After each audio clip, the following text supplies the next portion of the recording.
Standard ব্যাংকের পরিচালক অশোক কুমার সাহার বাসায় গুলি চালালো সন্ত্রাসীরা। চিরকুটে দেয়া হয় হুমকি। বলা হয় ২৫ তারিখ ঢাকায় হতে যাওয়া ব্যাংকের মিটিংয়ে উপস্থিত হলে সপরিবারে তাকে হত্যা করা হবে। বুধবার বিকেলে তার ধানমন্ডির বাসায় হয় এই ঘটনা। পুলিশ বলছে বিষয়টি তদন্ত করছেন তারা। খোঁজা হচ্ছে হামলাকারী আর মোটিভ। বুধবার বিকেল ৪:৫৫। সিসিটিভির ফুটেজে দেখা যায় দুজন ব্যক্তি মোটরসাইকেলে করে ধানমন্ডি ৯-এর এই বাসায় আসে। ঠিক ৪ মিনিটের মাথায় তড়িঘড়ি করে তাদের বেরিয়ে যেতে দেখা যায়।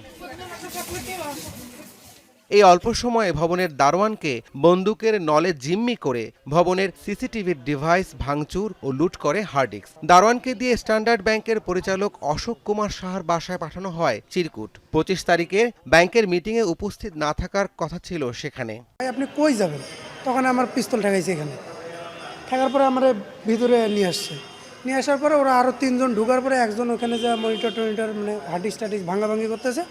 ৩ জন আমার বন্দুক ধরছে। মিটিংয়ে না উপস্থিত থাকেন সেটা দিয়ে একটা চরমভাবে হুমকি দিয়ে একটা চিঠি নিয়ে আসছে। ব্যাংকের ওই যে যারা এমডি আছেন আর ডিরেক্টর আছে ওদের সাথে একটা ঝামেলা আছে। কি হতে যাচ্ছিল সেই মিটিংয়ে এমন প্রশ্নের সদুত্তর না দিলেও ব্যাংকটির চেয়ারম্যান আব্দুল আজিজ মুঠোফোনে জানান আপাতত মিটিং স্থগিত করা হয়েছে। ঘটনার সাথে তার জড়িত থাকার সম্ভাবনাও উড়িয়ে দেন তিনি। আমরা এই সমস্ত কাজকর্মে কি আমরা থাকতে পারি? আমরা সমাজের ভদ্রলোক না? যাই হোক না হয়েছে, যে যার জন্য করছে সে তার জন্য দায়ী থাকবে। আল্লাহ তাআলা তার উপরে মালা আসবে। বাংলাদেশ ব্যাংক জানিয়েছে এই ঘটনা তদন্ত করে ব্যবস্থা নেবেন তারা। আউট অফ দ্য ক্যাম্পাস বা আউট অফ দ্য ইনস্টিটিউট যেসব ঘটনা ঘটে, যেগুলো আসলে আইন শৃঙ্খলা পরিস্থিতি বাহিনীর এইসব বিষয়, সেগুলোর ক্ষেত্রে তো বাংলাদেশ ব্যাংক খুব বেশি ভূমিকা রাখার সুযোগ নাই। কিন্তু ব্যাংকের অভ্যন্তরীণ বিশেষ করে ম্যানেজমেন্ট লেভেল বা পর্ষদের যে বিষয় ডিসপিউটগুলো, সেগুলো রেজলিউশন করার জন্য বাংলাদেশ ব্যাংক অবশ্যই ব্যবস্থা গ্রহণ করবে।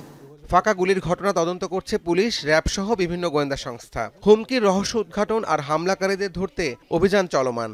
আমরা এই ঘটনা জানার পরেই তাৎক্ষণিক পুলিশ ঘটনাস্থল পরিদর্শন করে এবং যারা এই ঘটনার সাথে সংশ্লিষ্ট যারা এখানে এসেছিল তাদেরকে শনাক্ত করে আইনের আওতায় নিয়ে আসার জন্য কাজ করছি। এই ঘটনায় উদ্ধারকৃত বুলেটটি 9mm পিস্তলের বলেও জানতে পেরেছে আইনশৃঙ্খলা বাহিনী।